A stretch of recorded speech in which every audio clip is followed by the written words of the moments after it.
하나님 말씀은 열왕기상 7장 27절에서 39절 말씀입니다.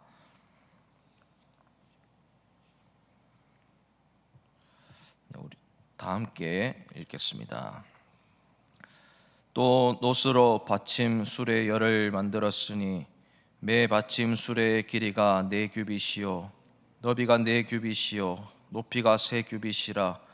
그 받침 수레의 구조는 이러하니 사면 옆 가장자리 가운데에는 판이 있고 가장자리 가운데 판에는 사자와 소와 그룹들이 있고 또 가장자리 위에는 놓는 자리가 있고 사자와 소 아래에는 화한 모양이 있으며 그 받침 수레에 각각 4 놋바퀴와 노축이 있고 받침 수레 4발 밑에는 어깨 같은 것이 있으며 그 어깨 같은 것은 물두멍 아래쪽에 부어 만들었고 화환은 각각 그 옆에 있으며 그 받침 수레 위로 돌이켜 높이가 1규빗 되게 내민 것이 있고 그면은 직경 1규빗 반 되게 반 원형으로 우묵하며 그 나머지 면에는 아로 새긴 것이 있으며 그 내민 판들은 네모지고 둥글지 아니하며 네 바퀴는 옆판 밑에 있고 바퀴축은 받침 수레에 연결되었는데 바퀴의 높이는 각각 1규빗 반이며 그 바퀴의 구조는 병거 바퀴의 구조 같은데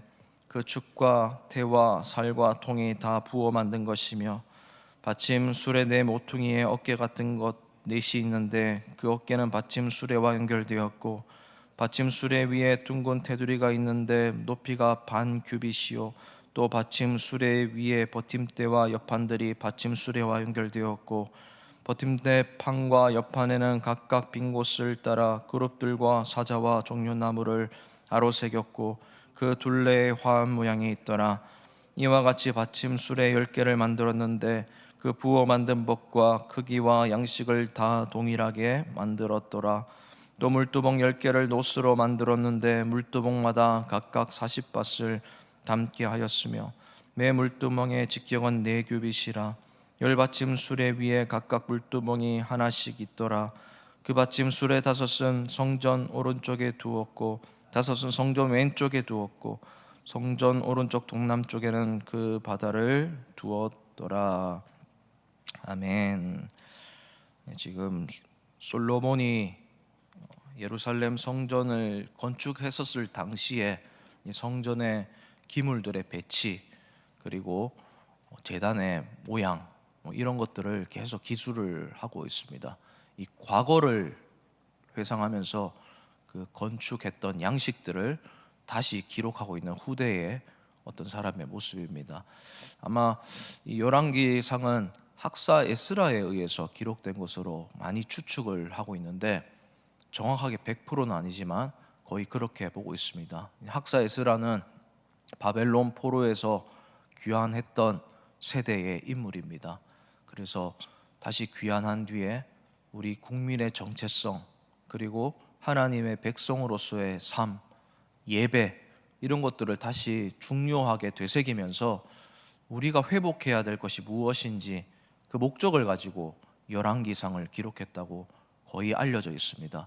그래서 보면 오늘 본문에도 보면 정말 우리한테는 지금 이 시대 사람들에게는 별로 안 중요한 것 같은 이런 한 기물들까지 세세하게 크기와 거의 가늠해 볼 수 있는 무게 그리고 각 기물들의 배치까지 아주 상세하게 기록을 해놓고 있습니다. 특별히 다른 부분은 다 우리가 지금 적용해 볼 수 있을 만한 부분이 거의 없지만 오늘 본문의 39절 말씀에 보면 여기에 보면 각 물두멍의 위치 그리고 바다라는 명칭이 나옵니다. 이것을 봤을 때 이 제사장이 제사를 드렸던 그 당시의 모습을 한번 연상해 볼 수가 있습니다. 이 바다라는 것은 이 기물의 이름이 바다입니다. 그만큼 컸었기 때문입니다. 그리고 물두멍도 바다의 역할을 대신할 정도로 큰 물을 담아놓는 대야라고 생각하시면 됩니다. 이 바다는 제사장이 몸을 씻는 기물이었습니다. 이 물을 받아놓고 또 그 물을 깨끗하게 유지하는 그런 용도로 사용되었고 제사장이 제사를 드릴 때 지성소로 나아갈 때 자신의 몸과 또 재물의 상태를 정결하게 하기 위해서 물을 씻기 위해서 항상 물을 받아 놓는 그런 기물을 말하는 것이었는데, 이 크기가 굉장히 컸습니다. 이 크기를 여기에 있는 나온 단위대로 계산을 해보면 거의 44톤 정도의 물이 항상 밖여져 있었다고 보시면 됩니다. 그리고 그 바다 앞에는 10개의 물두멍이 각각 있었는데, 37절에 보면 받침술에 10개를 만들었다고 되어 있는데, 이 받침이 있는 물두멍 자체 하나하나마다 1톤 정도의 물이 밖여져 있었다고 보시면 됩니다. 큰 바다에 거의 40톤이 넘는 물이 밖여져 있고, 물두멍 10개마다 각각마다 1톤씩 물이 밖여져 있었다고 보시면 됩니다. 이 고대 시대, 그리고 이 팔레스타인 지역에 물을 거의 찾아보기 희귀한 곳에서 물을 이만큼이나 많이 항상 받아 놓았었다. 여러 가지 의미가 있는데, 첫 번째는 이렇게 예배를 드릴 때는 항상 은혜가 풍성하게 항상 준비되어 있다는 사실을 가르쳐 주기 위해서입니다. 다른 곳에서는 이만큼 물을 찾아볼 수가 없습니다. 그런데 항상 성전 안에는 물이 이만큼 많았습니다. 그 물은 정결을 위해서입니다. 예배를 위해서입니다. 여러분, 이 시대도 그렇습니다. 주님이 준비해 주신 예배의 은혜는 항상 풍족하게 준비되어 있습니다. 찾아와서 그것을 보는 사람만이 경험할 수가 있는 겁니다. 이 준비된 은혜, 하늘에서 미리 준비해 놓으신 이 하늘의 만나, 이 정결하게 할 수 있는 예수 그리스도의 피, 오는 사람만이, 예배 드리는 사람만이 경험할 수가 있는 겁니다. 와서 모두가 체험하기에 부족함 없는 양입니다. 무궁한 양인 것입니다. 그런데 그 준비된 은혜, 오지 않으니까 경험하지 못하는 겁니다. 우리 사랑하는 세관교회 성도님 여러분, 예배 시간마다 준비된 풍족하게 차고 넘치는 하나님의 은혜를 늘 경험하고 살아가시는 우리 성도님들 되시길 바랍니다.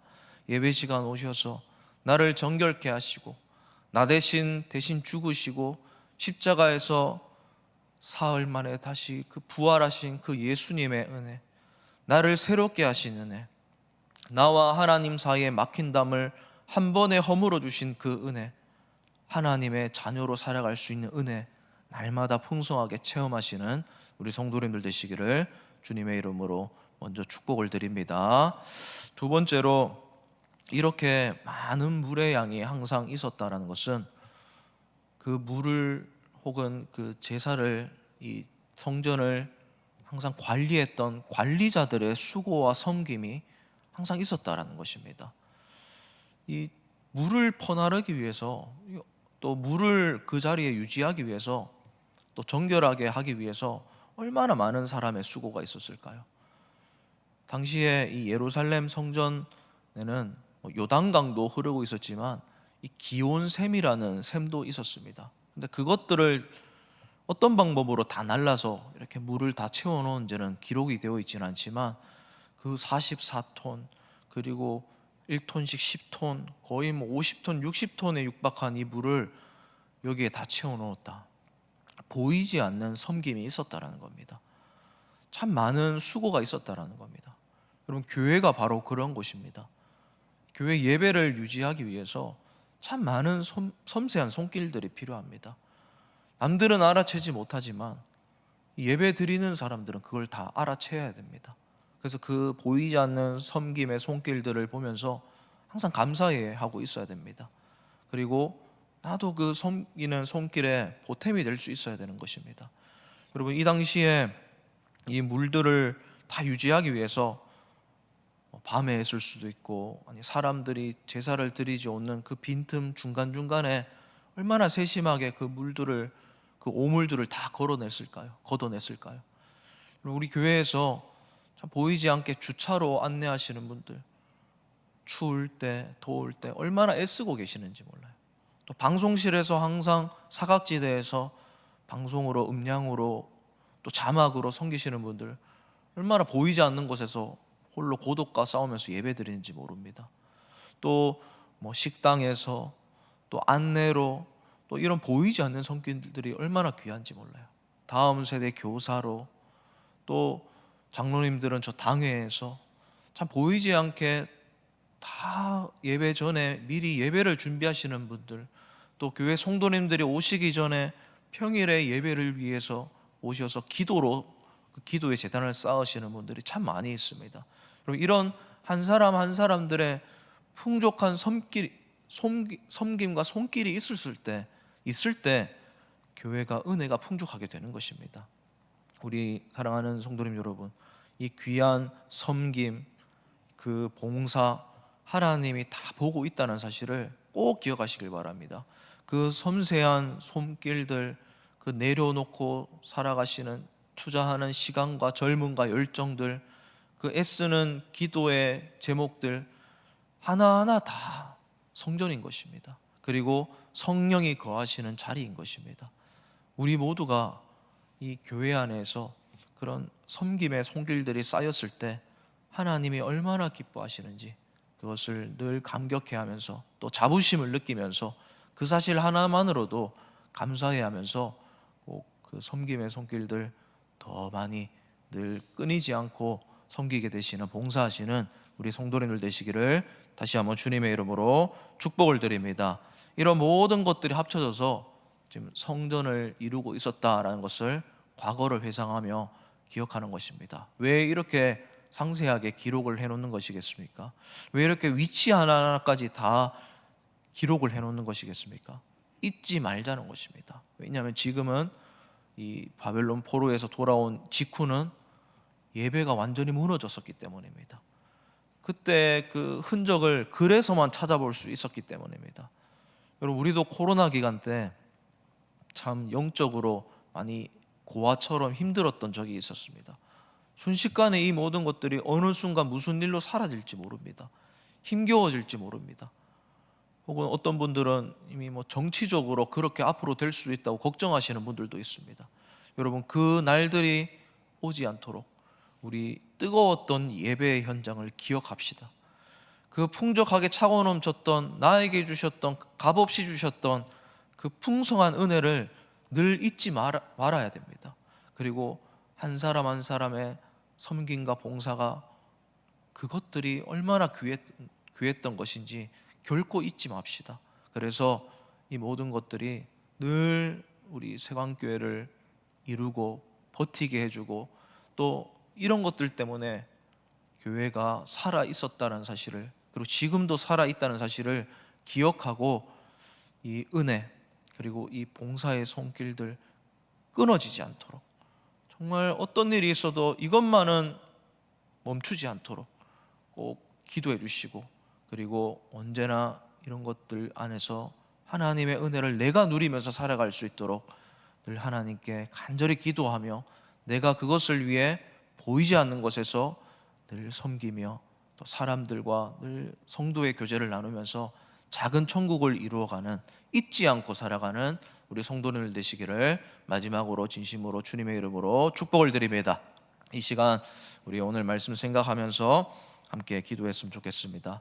마음과 정성을 다해 예배 드리는 것을 잊지 않는 성도가 되게 하여 주시옵소서. 또 나머지 기도 제목들을 보시면서 기도하시고, 또 개인적인 기도 제목들 가지고 기도하고 돌아가시도록 하겠습니다. 이렇게 기도하겠습니다.